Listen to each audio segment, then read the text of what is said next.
வணக்கம் அன்பர்களே. ஓம் சரவணபவ சேனல் வாயிலாக உங்களை சந்திப்பதில் பெருமகிழ்ச்சி அடைகிறேன். இன்றைய பதிவு தை மாத ராசி பலன்கள். முதலில் இந்த தை மாதத்துக்குரிய கிரக அடைவுகளை பார்க்கலாம். அதன்படி பார்க்கும் பொழுது குரு பகவான் வக்ரம் பெற்று ரிஷபமனையில் வீட்டிருக்க, செவ்வாய் பகவான் வக்ரம் பெற்று கடகமகனையில் அமர்ந்திருக்க, இந்த மாதம் குறிப்பாக சொல்ல போனால் தை மாதம் 8ஆம் தேதி 21/1/2025 அன்று செவ்வாய் பகவான் மிதுனமனைக்கு செல்கிறார்.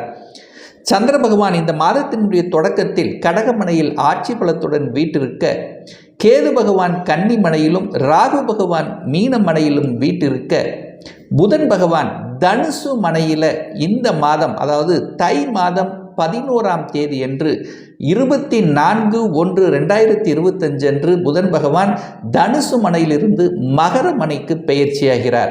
அதே போல சூரிய பகவான் இந்த தை மாதம் முழுவதும் மகர மனையில் அமர்ந்திருக்கிறார்.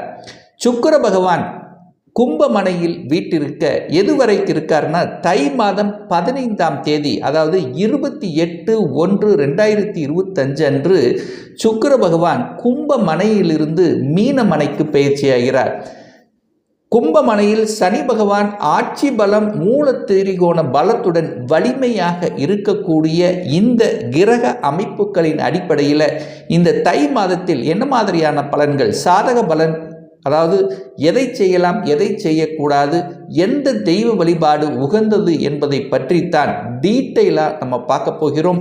அதற்கு முன்னால் நம்முடைய சேனலை நீங்கள் ஃபர்ஸ்ட் டைம் பார்ப்பவர்கள் என்றால் மறக்காம சப்ஸ்கிரைப் பண்ணிக்கிங்க. மிதுன ராசி அன்பர்களே, மிதுனம் அப்படின்னாலே புத்திசாலிகள் அப்படின்னு சொல்லுவேன். இரட்டைத்தன்மை, ஞான வீடு, படிக்காமலேயே ஞானத்தை பெறுகின்ற ஒரு வீட்டு அதிபதி தான் அந்த புதன். அப்போது சமயோகித புத்தியை கொண்டவர்கள் அப்படின்னு சொல்லுவேன். எதை எந்த இடத்தில் பேசணுமோ அதை கச்சிதமாக பேசக்கூடிய இயல்பு, பேச்சாற்றல் மிகுந்தவர்கள், நல்ல ஒரு ப்ரெசன்டேஷன் ஸ்கில் கொண்ட இந்த மிதுன ராசி அன்பர்களுக்கு இந்த தை மாதம் என்ன மாதிரியான பலனை தரும் என்பதை செக்மெண்ட் வைஸாக நம்ம டீட்டெயிலாக பார்க்கலாம். முதலில் வேலை, தொழில், வியாபாரம் எப்படி இருக்கும் அப்படின்னு பார்க்கும் பொழுது 10ஆம் அதிபதியை பார்க்கணும். அந்த 10ஆம் அதிபதியாக இருக்கக்கூடிய குரு பகவான் 12ஆம் இடம் என்று சொல்லக்கூடிய விரயஸ்தானத்தில், வெளிநாட்டு ஸ்தானத்தில் போய் உட்கார்ந்துருக்கார். அப்போது தொழில் விஷயங்கள், நீங்கள் வெளிநாட்டு சம்பந்தமாகவே இந்த மாதம் இருக்க போகிறது. வெளிநாட்டு தொடர்புகளை கொடுக்கும். ஏற்றுமதி இறக்குமதி துறை சம்பந்தப்பட்ட துறையில் இருக்கக்கூடிய மிதுனராசி என்பவர்களுக்கு ஒரு நல்ல ஏற்றத்தை தரக்கூடிய ஒரு மாதமாக இந்த தை மாதம் நிச்சயமாக அமையும். இதில் எந்த மாற்று கருத்தும் இல்லை. அது குறிப்பாக ஏற்றுமதி இறக்குமதி, இம்போர்ட் எக்ஸ்போர்ட் சம்பந்தப்பட்ட துறையில் இருப்பவர்களுக்கு லாபத்தை தரும். ஏன்னா ராகு அங்கே 10ல் இருக்கார். வெளிநாட்டு சொந்தக்காரர் என்று சொல்லக்கூடிய ராகு, அந்நிய மத தொடர்பு கொடுக்கக்கூடிய அந்த ராகு தொழில் ஸ்தானத்தில் உட்கார்ந்திருக்கார். ஒரு நல்ல அமைப்பை உருவாக்கும். அதே சமயம் பார்த்தீங்கன்னா இந்த மாதம் தை மாதம் 15ஆம் தேதி சொல்ல போனால் 28/1/2025 அன்று சுக்கிர பகவான் 10ஆம் இடத்துல வந்து அமரப்போகிறார். 5க்குரியவன் பூர்வ புண்ணிய ஸ்தானத்தின் அதிபதி, பஞ்சமஸ்தானத்தின் அதிபதியாக இருக்கக்கூடிய அந்த சுக்கிர பகவான் 10ஆம் இடத்தில் வந்து உங்களுக்கு நல்லதை தரப்போகிறார். சுக்கிரனுங்கிறது பணக்காரகன், கையிருப்பு பணக்காரகன். சுக்கிரன் நீங்கள் நினைத்ததை செயல்படுத்தக்கூடிய தன்மை கொண்ட ஒரு கிரகம். அப்போ அந்த போகக்காரகன் என்று சொல்லக்கூடிய அந்த ராகுவோடு இணைந்து இருக்கின்ற காரணத்தால பணப்புழக்கம்ங்கிறது நல்லா இருக்கும். நல்ல லாபத்தை கொடுக்கக்கூடிய அமைப்பு. சுக்கிரனும் குருவும் பரிவர்த்தனை பெற்றிருக்கக்கூடிய தன்மை. அப்போ சுக்கிரனும் வலுப்பெறப் போகிறது, குருவும் வலுப்பெறப் போகிறது. அப்போ தொழிலில் ஏற்றத்தை தரக்கூடிய ஒரு அற்புத காலகட்டமாக அமையும். ஒரு சிலருக்கு ப்ரமோஷன் கிடைச்சிரும், நினைத்த இடத்தில் இடமாற்றம் கிடைக்கக்கூடிய அமைப்பு, பட்டம் பதவி புகழ் கிடைக்கக்கூடிய ஒரு அற்புதமான ஒரு காலகட்டம் இந்த மிதுனராசி அன்பர்களுக்குங்கிறத ஸ்ட்ராங்காக நம்ம சொல்லலாம். சரி, திருமணம் சார்ந்த சுப காரியங்கள் நடக்குமா அப்படின்னு நீங்கள் கேட்டிங்கன்னா, 7ஆம் இடத்துல கலத்திர ஸ்தானம் என்று சொல்லக்கூடிய 7ஆம் இடத்தில் புதன் பகவான் உட்கார்ந்திருக்கார். உங்கள் ராசி அதிபதி, லக்ன அதிபதியாகிய புதன் 7ஆம் இடத்தில் அமர்ந்து கொண்டு தனது சமசப்தம் பார்வையாக உங்கள் ராசியை பார்ப்பது ஒரு நல்ல அமைப்பு. அதே சமயத்தில் சுக்கிரனும் உச்சபலத்தை அடைய போகிறாரே, கலத்திர காரகன் உச்சபலத்தோட அமர இருக்கிறாரே, அப்ப கலத்திரம் சார்ந்த விஷயத்தில் நற்பலனை தரப்போகிறது அல்லவா?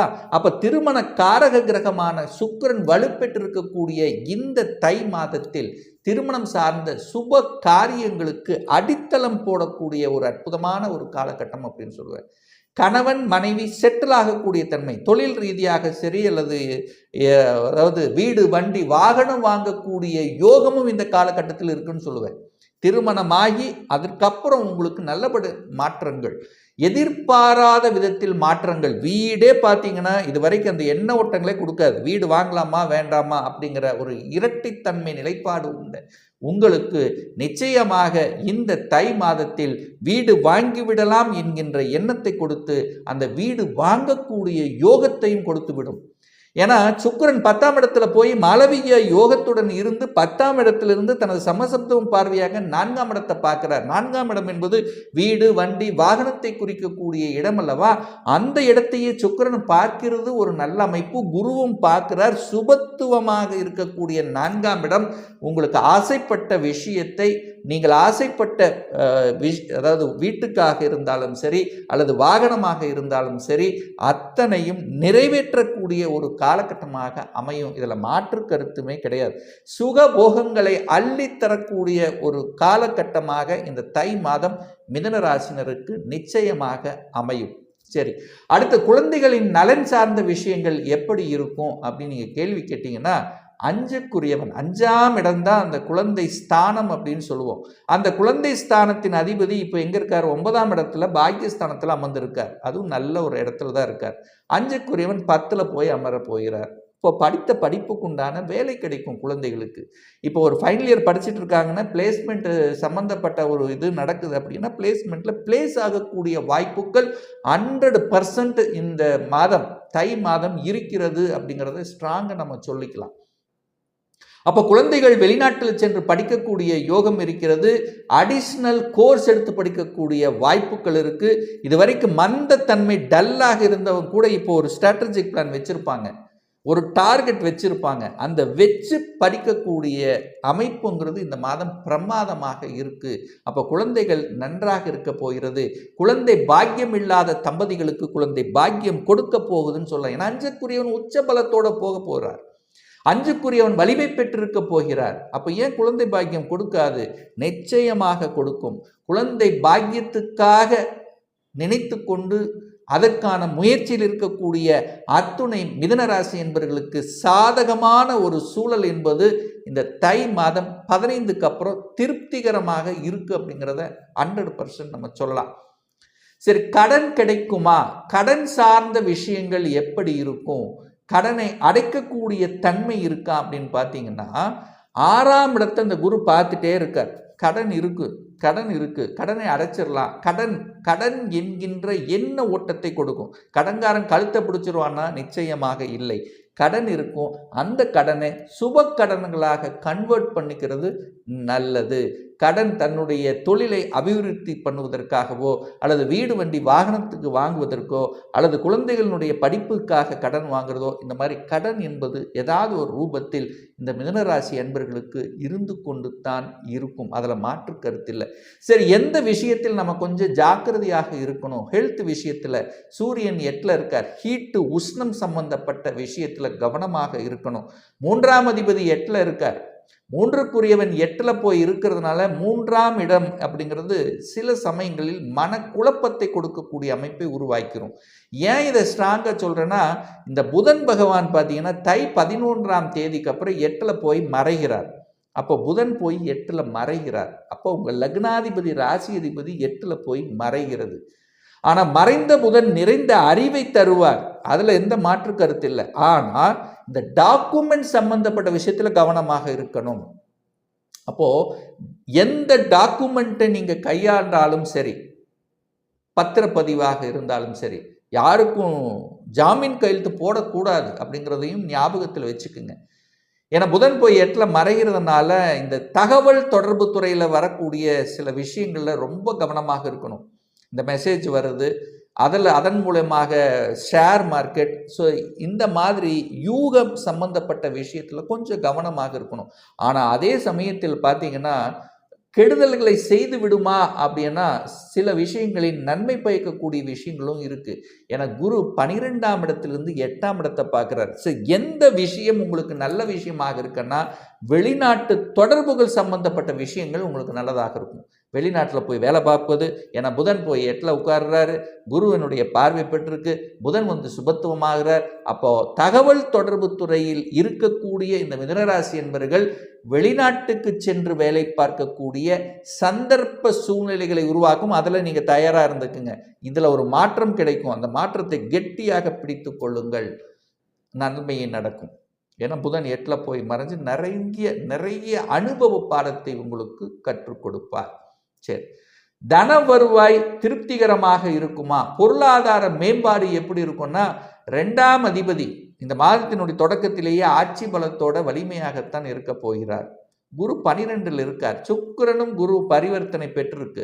அப்போ குரு தனத்தை கொடுக்கக்கூடிய 2 கிரகங்கள் சுக்கிரனும் குருவும் நல்ல தன்மையில் இருக்கின்ற காரணத்தால தனத்தில் பொருளாதாரத்தில் எந்த ஒரு குறைபாடும் இந்த மாதம் உங்களுக்கு வரப்போவது இல்லை அப்படிங்கிறத ஸ்ட்ராங்காக நம்ம சொல்லலாம். அப்போ ஒரு நல்ல ஒரு குட் நியூஸ் கிடைக்குமா? கிடைக்கும். வேலையில் திடீர் ப்ரமோஷன் கிடைக்கும். இதுவரைக்கு தொழில் செய்து கொண்டிருந்தவர்கள் இப்போ அடுத்த தொழிலுக்கு செல்லக்கூடிய வாய்ப்புகள் தேடி வரும். இதுவரைக்கு வேலை பார்த்து கொண்டிருந்தவர்கள் தொழிலுக்கு உள்ள போகலாம் அப்படிங்கிற எண்ண ஓட்டங்களை கொடுக்கும். அப்போ நல்ல செய்திகளை கொடுக்கக்கூடிய ஒரு மாதம் தை மாதம். தை பிறந்தால் வழி பிறக்கும் அல்லவா? நல்ல வழி உங்களுக்கு பிறக்க போகிறது. அதுவும் இந்த மிதுனராசி என்பவர்கள் தன்னுடைய புத்தியால அறிவால பிழைக்க பிறந்தவர்கள் அப்படின்னு நம்ம எடுத்துக்கலாம். அப்போ இந்த தை மாதம் இந்த மிதுனராசி என்பவர்களுக்கு ஏற்றத்தை தரக்கூடிய, வளர்ச்சியை தரக்கூடிய, பொருளாதாரத்தில் தான் நினைத்ததை சாதிக்கக்கூடிய அமைப்பில் இந்த வீடு வண்டி வாகனங்கள் வாங்கக்கூடிய யோகம் மிகுந்த ஒரு காலகட்டமாக இந்த தை மாதம் அமையப்பெறும். இதில் எந்தவித மாற்று கருத்தும் கிடையாது. ஒரு நல்ல தெய்வ வழிபாடு அப்படின்னு எடுத்துக்கொண்டால் இந்த மிதுனராசி என்பவர்களுக்கு இந்த தை மாதம் 22ஆம் தேதி பிப்ரவரி மாதம் 4ஆம் தேதி செவ்வாய்க்கிழமை என்று சூரிய பகவானுடைய பிறந்த நாள் வருகிறது.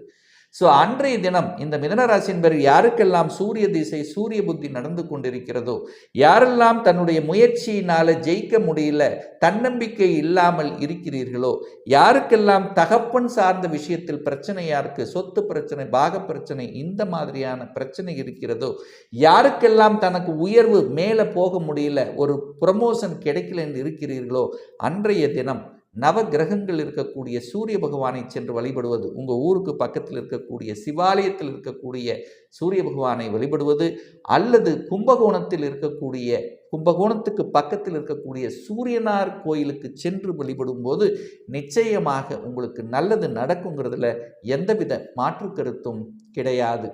இன்னும் துல்லிய பலன் வேணும். 2025 சொந்த தொழில் செய்வதற்கான விதி கொடுப்பினை இருக்கிறதா? திருமணம் தடைப்பட்டு கொண்டே இருக்கிறது. எப்போ திருமணம் நடக்கும்? எப்போ குழந்தை பாக்கியம் கிடைக்கும்? எப்போ நான் வீடு கட்டுவேன்? எனக்கு எப்போ ப்ரமோஷன் கிடைக்கும்? இது போன்ற கேள்விகளாக இருந்தாலும் சரி, அல்லது total prediction, total life prediction தெரிஞ்சுக்கணும் அப்படின்னு விருப்பமுடைய அன்பர்கள் டிஸ்பிளே தெரியக்கூடிய நம்பருக்கு வாட்ஸ்அப் மூலியமாகவோ ஃபோன் கால் மூலியமாகவோ தொடர்பு கொண்டு அப்பாயின்மெண்ட் பெற்றுக்கொண்டு கன்சல்டேஷன் எடுத்துக்கலாம். இந்த பதிவு நிச்சயமாக ஏதாவது ஒரு ரூபத்தில் உங்களுக்கு யூஸ்ஃபுல்லாக இருக்குங்கிறதுல எந்தவித மாற்று கருத்தும் கிடையாது. நம்ம சேனலை நீங்கள் ஃபஸ்ட்டு டைம் பார்ப்பவர்கள் என்றால் மறக்காமல் சப்ஸ்கிரைப் பண்ணிக்கிங்க. பக்கத்தில் இருக்கக்கூடிய பெல் பட்டன் மற்றும் ஆல் நோட்டிஃபிகேஷனை கிளிக் பண்ணும்போது நான் போடக்கூடிய அடுத்தடுத்த பதிவுகள் உங்களுடைய நோட்டிஃபிகேஷனில் வந்து சேரும். மீண்டும் ஒரு நல்ல பதிவில் உங்களை சந்திக்கும் வரை உங்களிடமிருந்து விடைபெறுவது உங்கள் அஸ்ட்ராலஜர் டாக்டர் சதீஷ்.